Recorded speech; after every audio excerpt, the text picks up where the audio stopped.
Kalau kamu sampai salah mengambil keputusan antara apakah harus bercerai atau bertahan, dampaknya bisa menghancurkan hidupmu selamanya, dan kamu nggak bisa mengulangi waktumu kembali.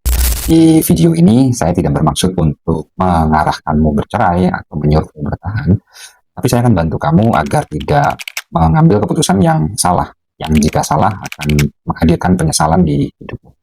Halo, perkenalkan saya Raditya Rifananda, konsultan rumah tangga dan pencipta metode EgoMap untuk pemulihan luka emosional, sekaligus penulis yang fokus mengajari banyak perempuan agar mau terus menggunakan logikanya. Selamat datang di kanal ini Deep Talk, saluran yang membahas seputar permasalahan rumah tangga dan pemulihan luka batin wanita. Dan melalui video ini, saya ingin ngobrol dalam denganmu. Karena semua bisa diobrolin.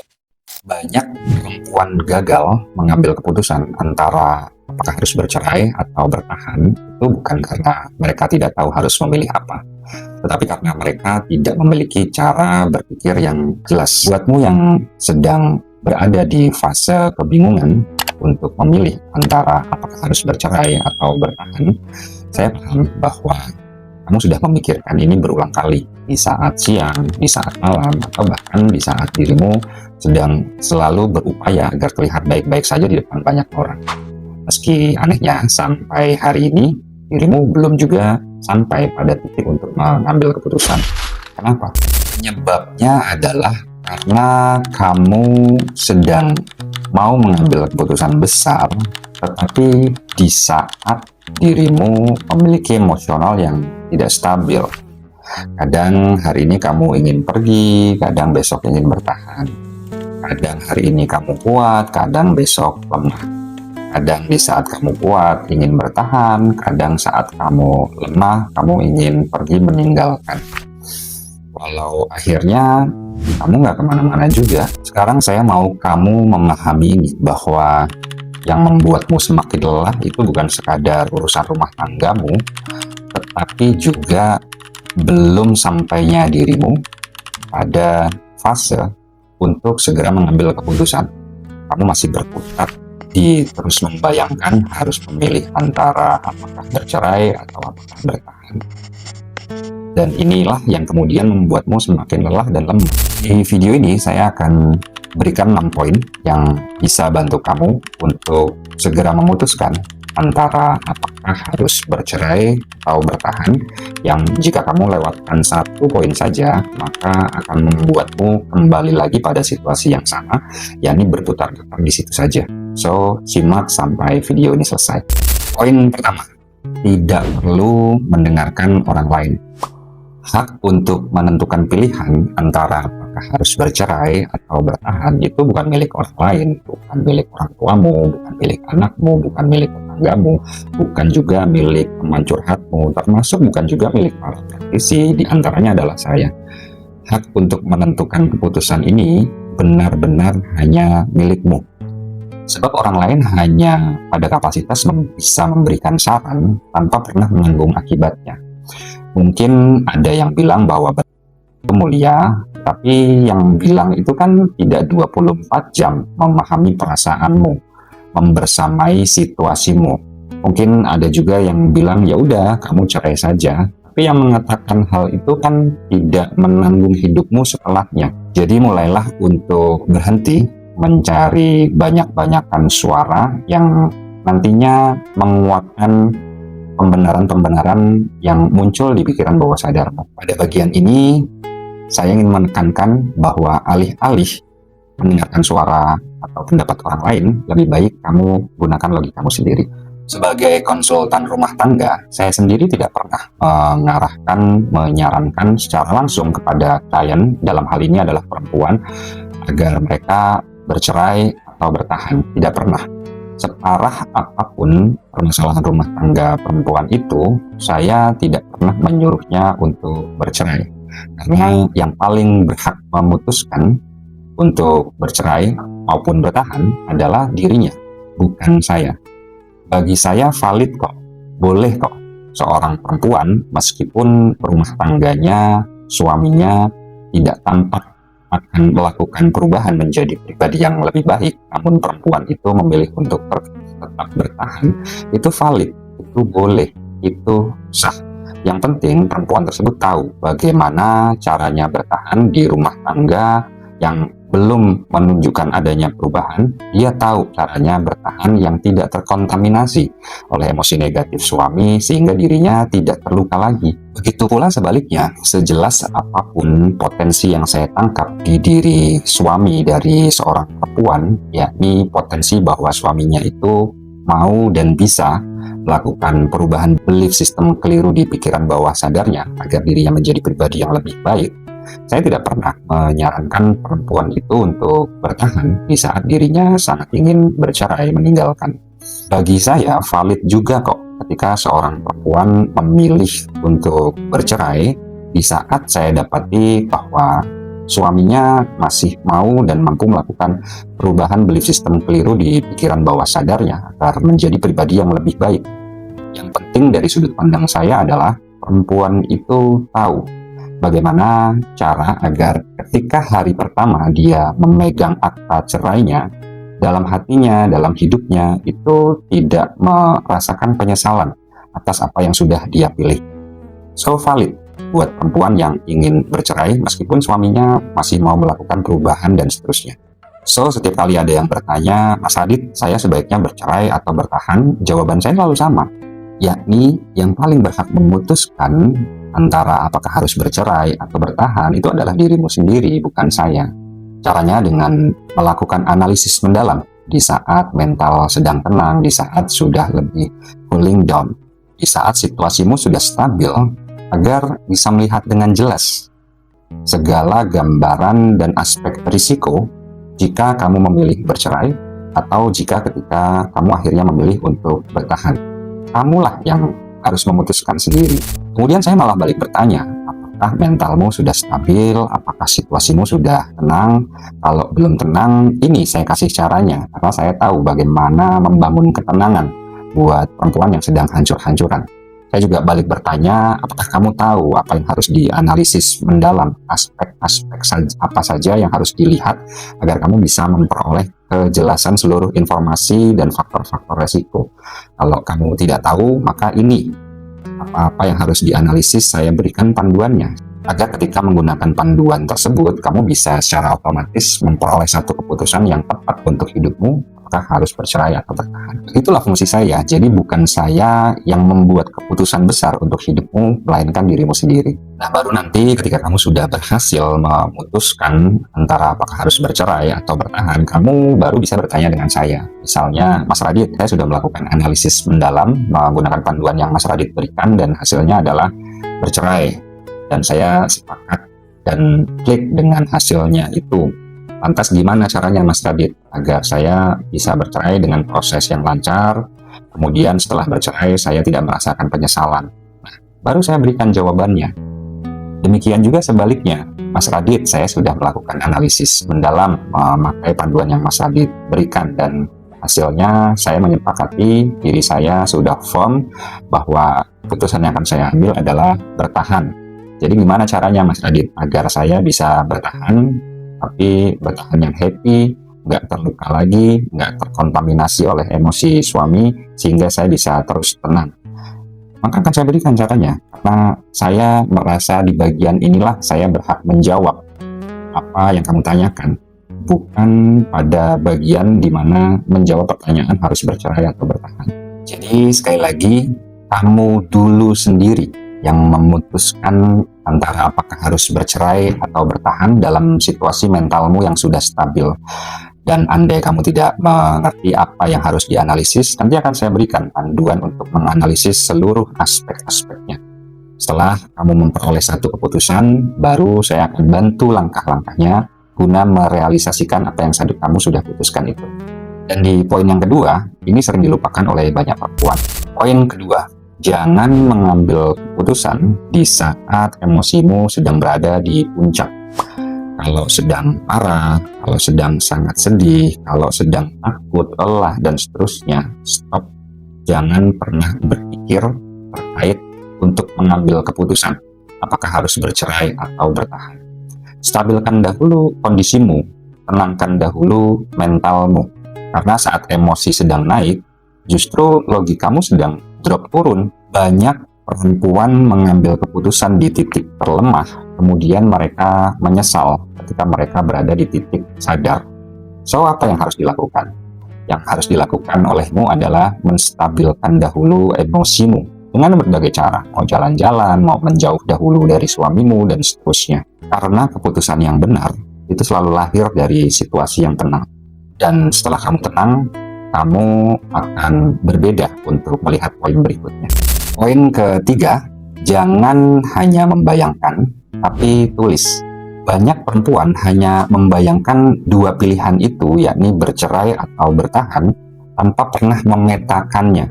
Sehingga mulai sekarang, mulailah untuk menulis. Bukan di kepala, tetapi di selembar kertas. Kemudian lakukanlah analisis. Karena keputusan yang jelas itu butuh gambaran yang jelas. Dan gambaran yang jelas itu harus dipetakan, bukan sekadar dibayangkan. Dan jika telah melakukan hal ini, biasanya perempuan akan melihat poin berikutnya, yakni poin yang lebih penting dengan cara yang berbeda. Poin keempat, pisahkan antara rasa dan risiko nyata.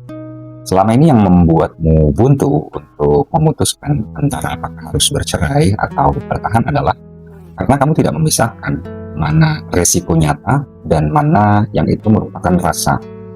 Saya tak jadi janda, itu rasa. Tapi saya tidak memiliki penghasilan, itu adalah risiko nyata. Rasa itu bisa terus membesar di kepala tanpa terkontrol, sedangkan risiko nyata itu bisa dilihat dengan jelas dan bisa dihitung. Dan mengapa memahami ini begitu penting sebelum kamu mengambil keputusan untuk bercerai atau bertahan, yakni untuk bisa melihat dengan jelas mana yang itu realitas dan bukan. Karena kalau tidak memahami hal ini, maka belief system di pikiran bawah sadarmu akan menganggap bahwa semua rasa, semua ketakutan itu adalah realitas atau kenyataan. Padahal belum tentu semuanya akan terjadi.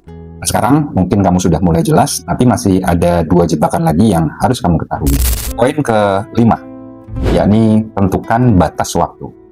Banyak perempuan berkata bahwa aku mau melihat dulu suamiku berubah atau enggak.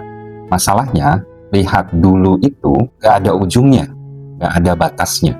Akhirnya kamu menunggu tanpa arah, tanpa kejelasan informasi, tanpa batas, yang kemudian semakin membuat otakmu tidak mendapatkan informasi yang jelas. Dan ujung-ujungnya justru kamu semakin lelah. So, mulai sekarang tentukan batasan waktu. Misalnya 3 bulan atau 6 bulan. Nah, selama periode atau batasan waktu itu, gunakan untuk menenangkan diri, mengumpulkan bukti-bukti, sampai kemudian nanti kamu melakukan analisis secara mendalam. Tapi setelah 3 atau 6 bulan itu, silahkan nanti tentukan sendiri batasan waktunya. Setelah batasan waktu itu berakhir, kamu harus benar-benar memilih. Walaupun ada sebagian orang yang mengatakan bahwa tidak segera memilih pun itu adalah bentuk pilihan, tapi ingin saya katakan bahwa itu adalah bentuk pilihan yang paling merugikan, yakni karena berlama-lama membiarkan hidupmu dalam ketidakjelasan. Dan sebelum kamu benar-benar memilih, masih ada 1 poin lagi yang menentukan apakah kamu akan kuat atau hancur. Poin yang keenam, siapkan diri untuk situasi paling buruk. Sebelum memutuskan apakah harus bercerai atau bertahan, jangan berharap pilihan yang terbaik tanpa siap dengan kemungkinan yang terburuk. Kalau kamu akhirnya memilih bertahan, maka kamu harus siap bahwa jika kondisi terburuknya adalah rumah tangga atau suamimu tidak melakukan perubahan. Demikian juga sebaliknya, jika akhirnya kamu memilih untuk bercerai, maka kamu pun harus siap dengan kemungkinan terburuknya bahwa jika nantinya setelah bercerai ternyata menjalani kehidupan itu kadang akan berjumpa dengan kesulitan-kesulitan, dengan permasalahan-permasalahan baru. Mengapa harus melihat poin ini secara mendalam? Karena keputusan bercerai atau bertahan itu bukanlah tentang memilih mana yang paling enak, yang paling nyaman buatmu, tetapi memilih pilihan yang konsekuensinya adalah paling sanggup untuk kamu jalani. Tidak ada pilihan antara bercerai maupun bertahan yang tidak menimbulkan rasa sakit. Mau bercerai pun ada rasa sakitnya, mau bertahan pun ada rasa sakitnya. Tapi yang harus kamu pertanyakan adalah rasa sakit yang mana yang paling membuatmu rela untuk menjalaninya? Atau rasa sakit yang mana yang ketika kamu pilih itu membuatmu jadi lebih hidup? So, kalau kamu paham dengan poin ini bahwa siap dengan kemungkinan yang terburuk, maka kamu tidak akan pernah takut untuk mengambil keputusan. Jadi sekarang kamu sudah paham poin-poin penting yang harus menjadi perhatianmu sebelum memutuskan antara apakah harus bercerai atau bertahan. Yang jika saya rangkum, yang pertama adalah jangan pernah mendengarkan orang lain. Kemudian ambillah keputusan di saat dirimu, emosimu benar-benar tenang dan stabil. Lalu yang ketiga, jangan hanya membayangkan, tapi tulis di selembar kertas, dipetakan. Lalu selanjutnya adalah mulailah untuk memisahkan mana risiko nyata dan mana rasa. Dan yang terakhir adalah tentukan batasan waktu, kemudian siapkan diri untuk kondisi terburuk. Menentukan pilihan antara apakah harus bercerai atau bertahan bukanlah sekadar tentang memilih, melainkan memilih keputusan yang benar. Dan untuk memilih keputusan yang benar, kamu harus memperoleh seluruh kejelasan, pemetaan segala informasi dan risiko-risiko. Dan satu hal yang kamu harus ingat, semakin lama kamu menunda untuk memutuskan pilihan antara apakah harus bercerai atau bertahan, maka semakin mahal pula harga yang harus kamu bayar. Bukan sekadar membayar terkait waktumu yang semakin lama terbuang dan tidak bisa kamu ulang kembali, tetapi juga membayar terkait dengan kebahagiaanmu sendiri. So, sekali lagi ingin saya katakan bahwa kamu tidak memerlukan untuk segera memutuskan. Yang kamu butuhkan adalah keputusan yang tepat, keputusan yang benar. Dan untuk melahirkan keputusan yang tepat, keputusan yang benar, kamu membutuhkan kejelasan. Kalau saat ini kamu masih bingung untuk mengambil langkah-langkah atau proses berpikir yang jelas dalam rangka menentukan keputusan apakah harus bercerai atau bertahan, itu wajar. Yang penting kamu tidak berlama-lama membiarkan dirimu dalam situasi ketidakjelasan. Dan kalau kamu ingin dibantu untuk menyusun proses berpikir agar kamu bisa mengambil keputusan antara apakah harus bercerai dan apakah harus bertahan dengan proses yang terarah, dengan kemampuan berpikir yang jernih, serta bisa melihat seluruh aspek-aspek apa saja yang harus kamu selami secara mendalam dan tidak ingin melakukannya sendirian, kamu bisa konsultasi awal dahulu dengan saya melalui saluran telepon. Setelah itu nanti saya akan memberikan panduan analisisnya, yakni panduan analisis bercerai atau bertahan. Di saluran telepon nanti saya ingin ngobrol mendalam denganmu, dan bukan bermaksud untuk saya yang memutuskan buatmu apakah dirimu harus bercerai atau bertahan, tetapi memastikan sekaligus menuntunmu untuk memiliki alasan yang jelas dan membuatmu tahu kenapa kamu memilih bercerai atau kenapa akhirnya kamu memilih bertahan. Kamu harus punya alasan yang jelas kenapa kamu mengambil pilihan itu. Kamu harus memiliki alasan yang logis kenapa akhirnya kamu memilih itu. So, kamu bisa segera membuat jadwal konsultasi dengan saya, konsultasi awal, yakni melalui formulir yang sudah saya cantumkan di link deskripsi video ini. Sebagai penutup, saya tuliskan penguatan logika buatmu sebagai wanita yang ingin saya bacakan untuk mengakhiri video ini. Penguatan logika buatmu yang sedang kebingungan memilih antara harus bercerai atau bertahan. Bisa jadi, kamu bukan tidak tahu apakah harus bercerai atau bertahan. Kamu hanya takut menanggung konsekuensi dari keputusan itu. Dan selama kamu masih lari dari konsekuensi yang ada, kamu akan terus terjebak di keadaan yang sama. Masalah terbesarmu bukan sekadar di hubungan rumah tanggamu, tapi di keputusan yang tidak kunjung kamu ambil. Setiap hari kamu menunda, sebenarnya kamu sedang memilih untuk tetap di kondisi yang sama. Dan semakin lama kamu diam, semakin dalam kehancuran mental yang akhirnya harus kamu pertaruhkan. Kamu tidak butuh lebih banyak waktu untuk berpikir. Kamu hanya butuh cara berpikir yang benar. Karena tanpa itu, berapa lama pun kamu menunggu, kamu akan tetap kembali ke kebingungan yang sama. Keputusan besar tidak menunggu kamu siap. tapi menuntutmu untuk berani melihat kenyataan dan segala konsekuensi secara lebih jelas dan terperinci. Thank you sudah menonton video ini. Kita berjumpa lagi di video selanjutnya.